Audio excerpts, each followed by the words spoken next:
IPL ইতিহাসের সেরা রোমাঞ্চকর দিন ৩ মার্চ ২০২৫। একদিকে ছিল দুনিয়ার সবথেকে ঠান্ডা মাথার ক্যাপ্টেন মহেন্দ্র সিং ধোনির টিম চেন্নাই সুপার কিংস, ঠিক তার অন্যদিকে ছিল গরম মেজাজের ধুরন্ধর বিরাট কোহলির টিম আরসিবি।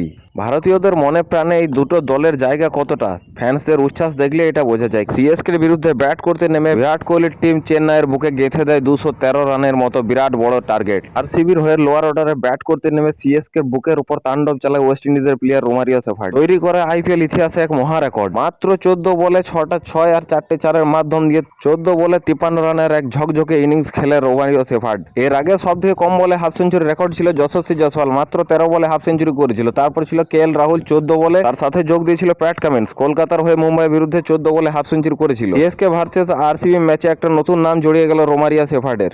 রোমারিও সেফার্ড ১৪ বলে হাফ সেঞ্চুরি করে তাদের তালিকাতে নিজের নাম যোগ করিয়ে সেও কীর্তিমানের এক অধিকারী হয়ে গেল। এদিনও ব্যাট চললো না থালা ধোনি, বলে তার ব্যাট থেকে বেরিয়ে এলো মাত্র ১২ রান। তবে প্রায় চেন্নাই ম্যাচটা জিতে গিয়েছিল।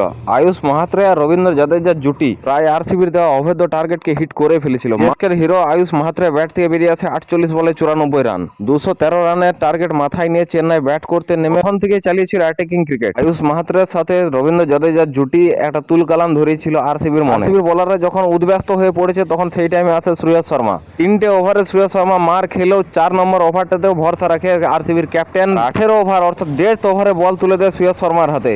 শ্রেয়স শর্মা সেই ওভারে মাত্র ৫ রান দিয়ে আরসিবিকে ফিরিয়ে আনে। ১৮ ওভারে বল করা একজন স্পিনার, তা আবার আনক্যাপ প্লেয়ার, কাজটা মোটেও সহজ ছিল না। তবে হিম্মত আর সাহস বলা যায় আরসিবি ক্যাপ্টেনের। বিরাট কোহলির গাইডেন্সে সেটাও সম্ভব করে দেখালো আরসিবির ক্যাপ্টেন।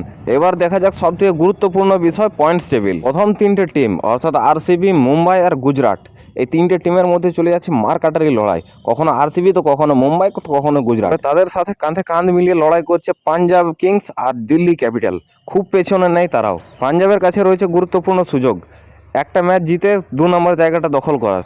আর বাকি টিমগুলোর অবস্থা তো কেরোসিন, সেটা আমরা সবাই জানি। দূরবীন দিয়ে খুঁজলেও তাদের যাবে না। 5 বারের জয়ী টিম চেন্নাই সুপার কিংস, তারা যদি এরকমভাবে ক্রিকেট খেলতে পারে, ক্রিকেট ফ্যান্সের বুকে আঘাত লাগলেও এবারে আঘাতটা অতটা কার্যকরী হবে না। তার কারণ এই আরসিবি, দিল্লি আর পাঞ্জাবকে দেখে, তার সাথে মুম্বাই গুজরাট তো আছেই। তবে দেখার বিষয় যেটা কথা ছিল, আরসিবি চেন্নাইয়ের বিরুদ্ধে দুর্দান্ত জয়লাভ করেছে। আরসিবি এবার কোন পজিশনে ফিনিশ করতে পারে, টপে থাকতে পারে না তার থেকে নিচে নামতে পারে, পারফরমেন্সই তাদের এই কথা বলে দেবে।